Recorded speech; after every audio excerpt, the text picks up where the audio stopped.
Welcome, everybody, to Mile High Territory. Ryan Spielborgs and Troy Rank. We're excited to kind of recap this weekend, and then we're going to get into a little Jake McCarthy.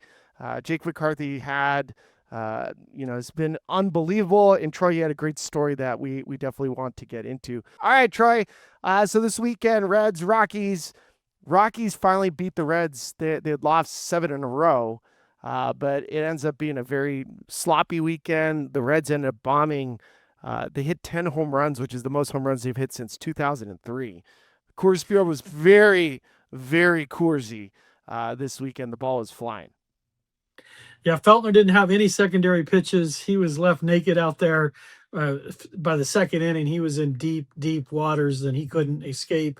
Yeah, this reminded me a little bit, and it's not fair, but of the last several years where the Rockies pitching struggles off at the beginning and they don't have enough firepower at the end. And that's a lot of home runs. I covered a game with Jeffrey Hammonds. It was like a 23-5 game in the 90s with the Reds, where Hambone hit 3 home runs in that game, I believe. But the Reds are not a good team right now. That was the surprising part. Now they can hit. Stewart can hit. They got some nice young players, but they were absolutely mashing. And again, when you don't pitch up front, it's really hard in the big leagues, as you know, to play from 4 or 5 runs down. I don't care how good your offense is, because pitchers settle in. It's just you can't really play station to station on the bases. Just creates a whole different vibe. So disappointing weekend, but there were some individual highlights, obviously with Hunter Goodman. 3 bombs yesterday. He's on pace for 48, Billy. I know. Still got a shot for 50. So we were talking about this. The amount of home run catchers that have gotten to 40 home runs is like a very small list. It's Johnny Bench. It's Mike Piazza.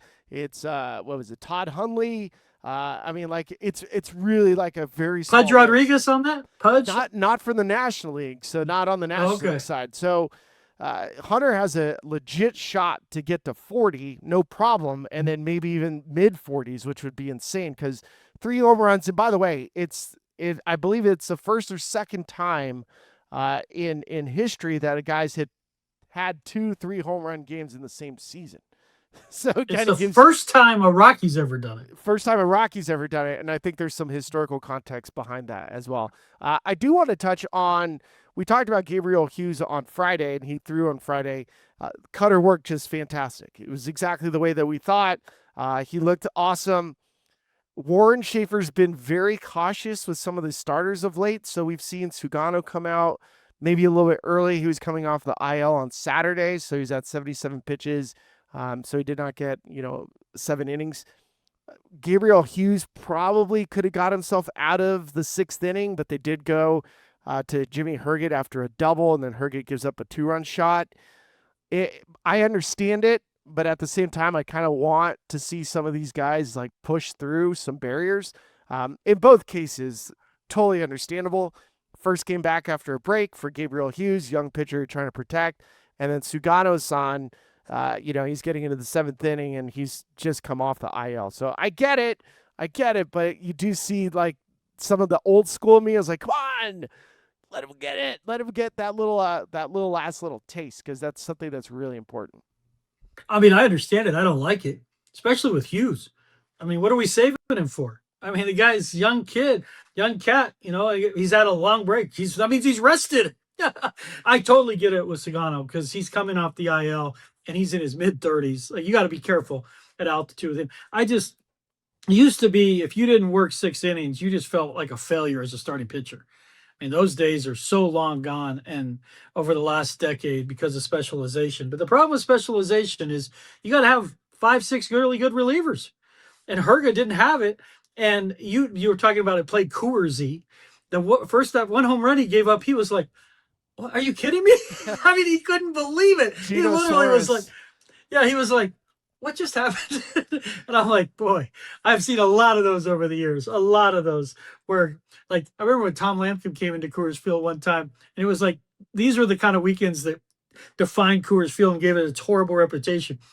Backup catcher would go, 6 for 10 with 3 home runs and 8 RBIs, and then you'd look up 6 weeks later and he'd have 4 home runs for the season. Those were the weekends that killed Coors Field.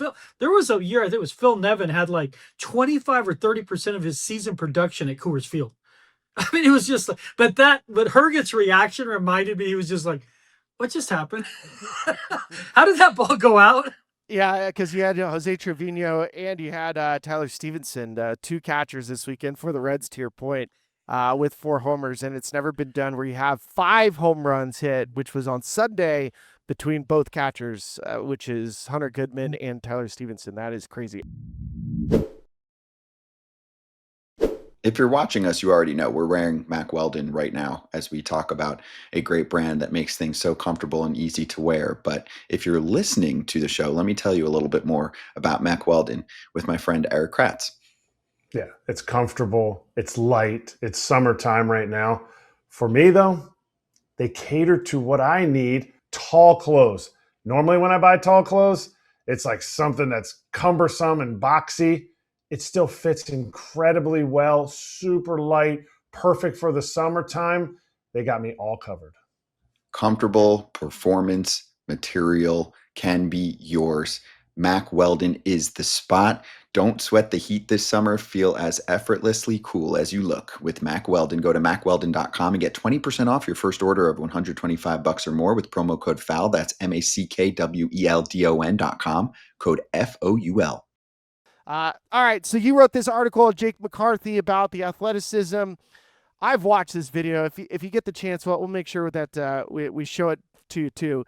His huddle video and what Jake McCarthy did in Pennsylvania was remarkable. I mean, he was like Barry Sanders of high school. What did you learn by doing this article this weekend?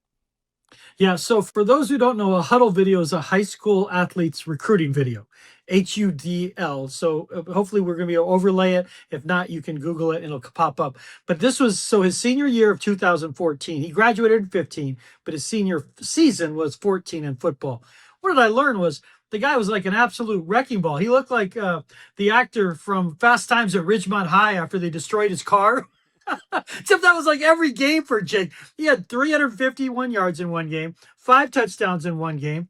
And so what I wanted to do was have fun because like the piece became a little dated that he had 2 inside the park home runs to lead off a game. First in a season, first time this has ever happened since Ed Roush in 1929. So almost 100 years. Ed had a twin brother, Fred, and now he has someone sharing his stats in Jake in this leadoff home run. And so it's a weird, like, that's a great story, but it was a little dated. I was late to the party. So I wanted to have a different wrinkle. How did his football athleticism contribute to these inside the park home runs? So I go to the video and I'm like, well, Jesus, you just watch how he runs. He runs like he stole something. I mean, the guy's just, he has relentless energy, intensity, some high knees. He keeps his head still. So I said, I'm going to get football people to watch his huddle tape and give me a scouting report. So like as he's going around the bases, they're describing him as a football runner. And so that was CJ Anderson, the Super Bowl 50 star for the Broncos. And Dave Logan, the Cherry Creek coach, who's got 13 state titles, coached multiple, all state, great college football players, including a kid last year, and Jaden Fox, who averaged almost 12 yards a carry at Cherry Creek. And then Phil Bravo, who was at Monarch High, and he was originally a Centaurus when I moved here, and he was at Monarch. They would have drives at Monarch where they were 20-minute drives. They passed like once a game. His teams ran the football. They make Air Force blush in the way they run the football. So they all gave me these scatter reports, and Logan basically said, listen, we don't know the competition, but this kid, he puts his foot in the ground and he runs away from people. And Bravo's like, he's got the vision. And CJ's like, he's got a stinger to him. He'll hurt you. So I just thought it was a fun way. And then Jason Stark, I interviewed him from The Athletic, and he loves weird and wacky stuff. But it is true, and I think you would agree with this, Billy. I'll ask you. You could see that he's a multi-sport athlete, even if you didn't know what he played beyond baseball. Yeah, so great point. I think I've actually watched this huddle video with Jake. And it's crazy. The moves that he does this shake where somebody just trips and falls. And I do love watching him run people over. And you're right. When you do watch him play, I used to always joke about like, well, what in the world is a football mentality? You know, like you hear about baseball players that have a football mentality. I was like, what the heck is that? It's a sport mentality, and I think what it boils down to is in football, unlike baseball, every play matters to this level where you can't take a play off. You could get hurt. The Yeah. mentality is like just nonstop, jam it down your throat. Here I come. It's almost like smash mouth football. And when you have that as a baseball player, where it's everything is like go go go go go, it is a mentality that's different because some guys will play this game passive. They know that there's a long season. They're not playing with their hair on fire. I think when we talk about Jake McCarthy, we say every single time, this guy plays with his hair on fire. It's because of his motor. It's how he runs. It's how he thinks of the game. He's always on the aggressive side. And for example, on Saturday, there was a runner at third, two outs, and McCarthy drops a bunt in an 0-1 count with two outs, and it scores, and it leads to the floodgates. Jake steals second. Rockies end up getting like 5 straight hits, and they score 4 runs, and that was kind of like the difference maker. That is a football mentality, is taking a shot right here when this was kind of a crazy play to do it. And so that's what we see with Jake McCarthy. And I've been around, and you and I have both been around multi-sport athletes. My favorite one to talk about is Tulo. Troy Tulowitzki played basketball, and he played shortstop like a point guard. He never traveled. He never set his feet long enough to where he traveled. He got rid of the baseball. So that basketball skill set translated directly to baseball. And so we see that with certain athletes where it really matters that you play multiple sports. Well, and Todd Helton brought it in terms of an intensity, not necessarily like an athleticism where he's running around, although he was a much better runner than people realized when he started ahead of Peyton Manning for one part of one season at Tennessee. But he brought that intensity of football. Like when you play once a week, it is obviously a little easier to get jacked up for one game that is 162 or, in that case in the NFL 17. What is interesting, when I asked McCarthy about it, I said, why do you play this way? He said, I'm humble enough to realize that I'm not good enough if I don't play full throttle. And now Bryce Harper came into the league and he played like that. And like Cargo, it's like there were some guys that play like, and then realized I got to be really careful here because if you run into a wall and miss 6 weeks, is it worth an out on April 20th? Like that, and that's the part, even covering it, I had to learn as a writer because some guys would give effort that, to put it mildly, was awful. And I'd be like, come on, you can't run down the first base line. You can't hustle. I still think you should be able to hustle. But I do now, after I covered it forever, understand why certain guys, I can't dive on this play. I can't run into the wall here because it's just the risk reward's not worth it. I'm going to miss so much time for one out. Now, if it's in the playoffs, if it's the Sakura playoff berth, if it's in the, Nelson Cruz Gator armed a ball in the World Series, that's unacceptable. But I get it after covering it. But guy like McCarthy, the reason he can do it is he's under control. It's controlled violence. He played, like, you watch his football tape, you say he's like playing with his hair on fire. He's got a lot of hair now. A lot of hair. But he's not out of control, though. Like some guys play with their hair on fire, like Hunter Pence used to, or again, Harper when he came. They're like, that guy's going to get hurt. Like he's out of control. McCarthy's playing with his hair on fire. He doesn't look like he's out of control. He looks full throttle. And to me, those are two different things. And I do think his football background helps him that way. The hard part of playing baseball like football, from my perspective of talking to athletes on both sides, football, you're rewarded for aggression. You're like, I'm going to hit you. And baseball, typically, the angrier you get, you stiffen up your muscles and it slows that hand-eye. In a sport where it's like a snap is the game.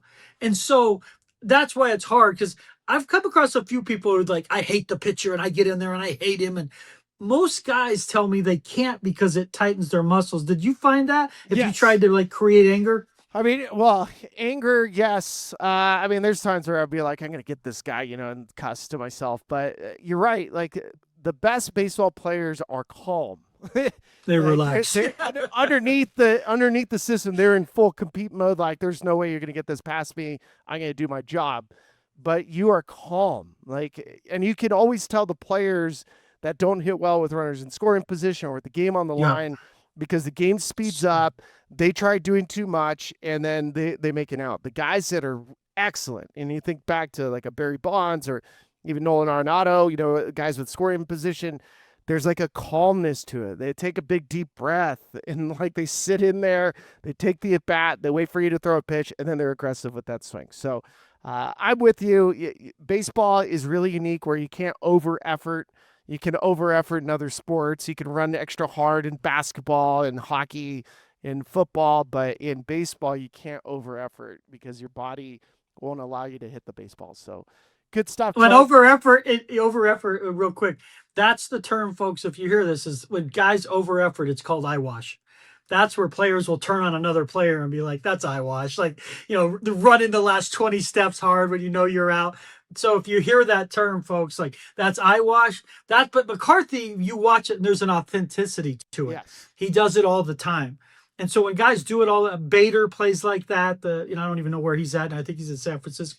I think he's there. Harrison Bader, like certain guys play that way, and it comes across. Eric Burns, a guy well, played that way. But some guys do it, and it's like one every 10 times, and that would be eye wash. Just so we're clear.